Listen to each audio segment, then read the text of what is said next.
বাংলা সাহিত্যের ভাণ্ডারে ছোট গল্পের একটি বিশেষ জায়গা রয়েছে। আমার প্রিয় কিছু ছোট গল্প নিয়ে আমি রাজর্ষি, আর আপনারা শুনছেন রাজর্ষি উবাচ।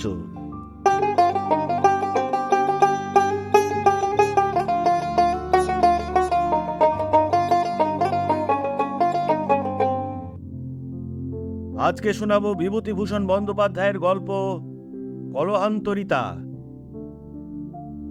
শ্যাম সরকার আমাকে ডেকে বললে, শোনো বাবা, একটু বসো।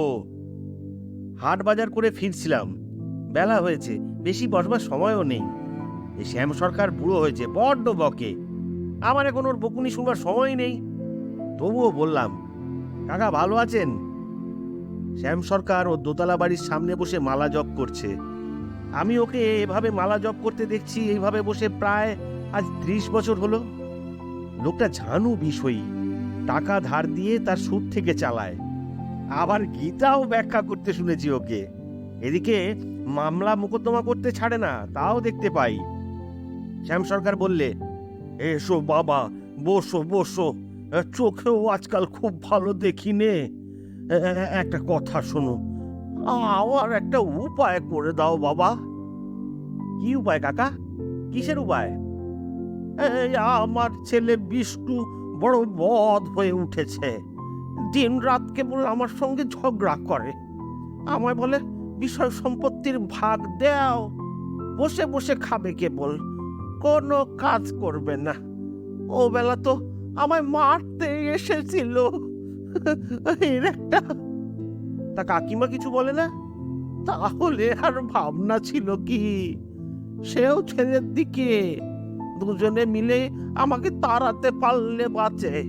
এর একটা বিহিত করো বাবা। আমি এর কি বিহিত করব বলুন তো কাকা? বিষ্টু আমার কথা শুনবে?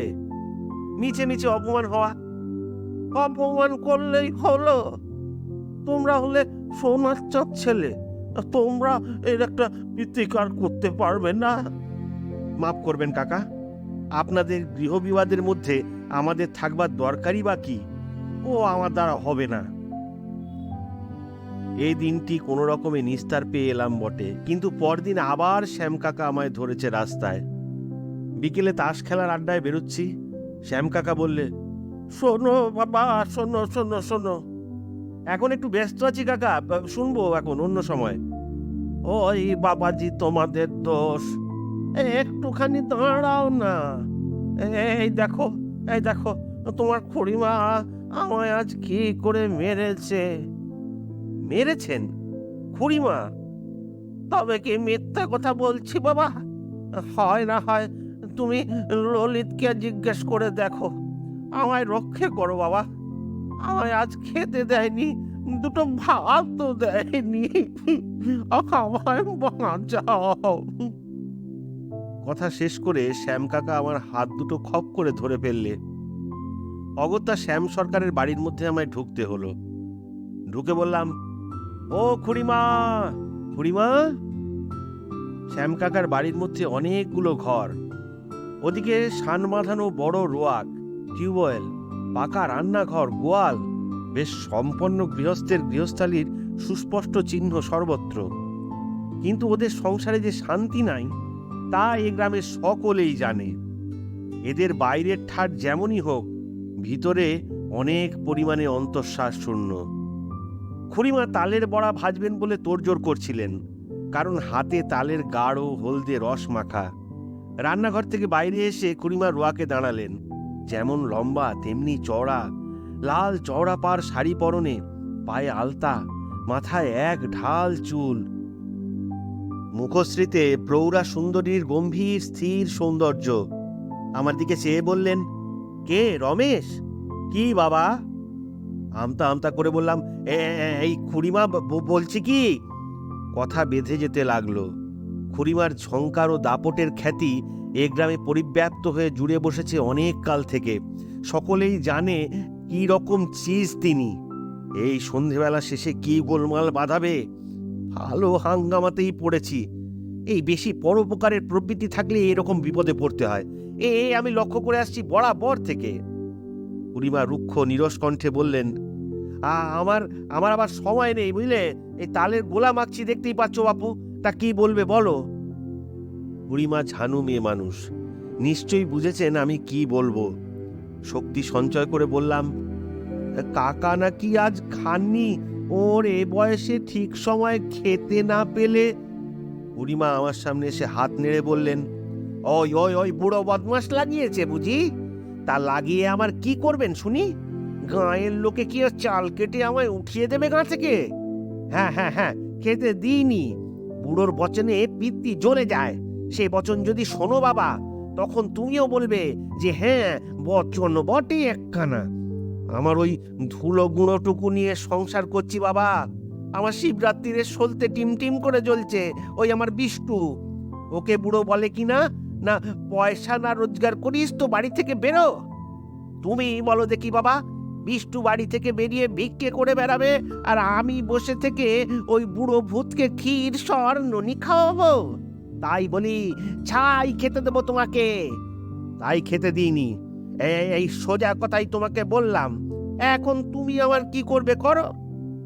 আমি জিভ কেটে বললাম, এই সে কি কথা খুড়িমা, ছি ছি ছি ছি ছি, আমি আপনার সন্তানের মতো এসব কথা আমাকে। খুড়িমা বললেন, বসো বাবা, বসো বসো, এই তালের বড়া ভাজছি, খেয়ে যাও গরম গরম।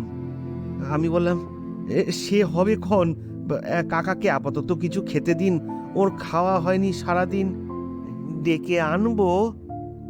খুড়িমা মুখ ঘুরিয়ে বললেন, না, অত আত্মীসহ্য তোমার করবার কোনো দরকার দেখিনি তো। দরকার বেশ দেখা যাচ্ছে খুড়িমা, কাকাকে ডেকে আনি। দেখুন বুড়ো মানুষ, ওরকম করবেন না, কিছু খেতে দিন ওকে। আচ্ছা, একটু পরে যেও, তালের বড়া এক খোলা নামাই আগে, পোড়ার মুখে না হয় গরম গরম দুখানা দেবেন এখন বুড়ো, জমের অরুচি। ছি খুড়িমা, অমন করে বলা আপনার উচিত হয়, বলবেন না ওরকম। পিছনের দিকে দোরের কাছে শ্যাম কাকা এসে হুঁকো হাতে দাঁড়িয়েছে, টের পাইনি। কাকা অমনি দূর থেকে বলে উঠল, শুনছ তো বাবাজি, শোনো শোনো, নিজের কানে শুনে দাও তোমার খুড়িমার বচন। মধু ঢেলে দিচ্ছে একেবারে কানে। ওই মাগি যদি এভাবে সংসার একেবারে উচ্ছন্ন দিলে, ওই বদমাইশ মাগি তো। এরপর উভয়ে ধুমধুমার ঝগড়া বেঁধে গেল। আমি কিছুক্ষণ উভয় পক্ষকে নিরস্ত করার বৃথা চেষ্টার পরে এই সরে পড়বার জোগাড় করছি, এমন সময় খুড়িমা ডাকলেন, কোথায় যাও বাবা, কোথায় যাও? দাঁড়াও দাঁড়াও, তালের বড়া খেয়ে যাও। আর তালের বড়া, যে কাণ্ডটা দুজনে সন্ধেবেলা বাঁধালেন, ভাবলাম একবার বলি। মুখে বললাম,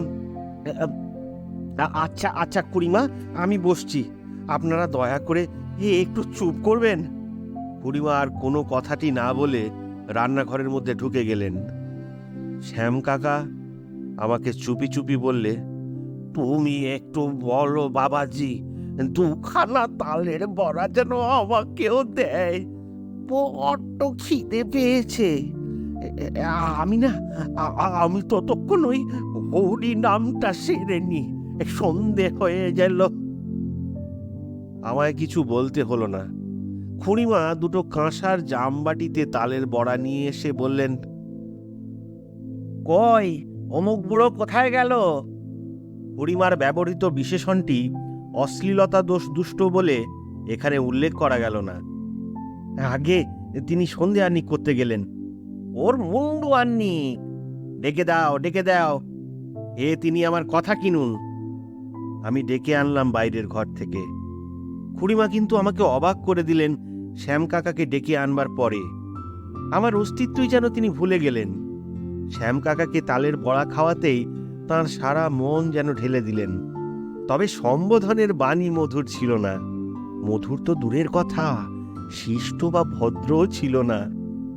নমুনা কিছু নিচে দেওয়া গেল। গেল জমের অরুচি গেল, তা ভালো হয়ে বসোও না হয়। কোন মরার ঘাটে তোমার জন্য বাঁশ তৈরি রয়েছে যে আজ সারাদিন বাইরে বসে থাকা হয়েছিল শুনি?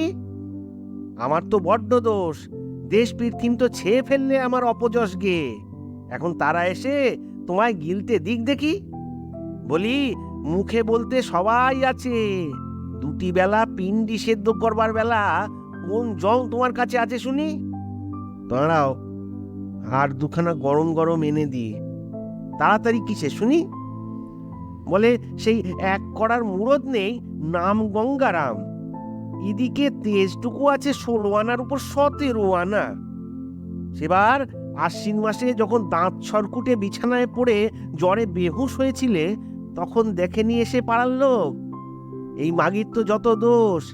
এই মাগি না থাকলে যে কোন কালে শ্মশানঘাট আলো করতে, শিয়াল শকুনে হাড় মাংস ছেঁড়াছেড়ি করত। কি গো, পেট ভরেছে না গুড় দিয়ে দুখানা খাবে? ভালো হয়েছে। তবু তো নারকোল পড়েনি। বাড়ির লোক নারকোল এনে দেবে তবে তো হবে, তা না সকাল থেকে শোনো শুধু ঝগড়া আর ঝগড়া। জম ফুলে রয়েছে কেন? জমে তোমায় নেয় না? পান ছেঁচে আনবো? ঠান্ডা হাওয়া হচ্ছে। আহা, পুবের সেওটা দেখা দিয়েছে। এন্ডিখানা নিয়ে আসি, গায়ে দিয়ে গিয়ে বসো। নইলে সর্দি কাশি থুতু গয়রে ঘর ভরিয়ে ফেললে সে তোমার জমকে ডেকে এনে পরিষ্কার করিও, বলে দিচ্ছি স্পষ্ট কথা। এই নাও গামছা। বুড়িমার স্বামী শুশ্রূষার আতিশয্যে আমি কোথায় তলিয়ে গেলাম। একবার মাত্র আমার বাটিতে তালের বড়া দিয়ে আর আমার দিকে তিনি ফিরেও চাইলেন না।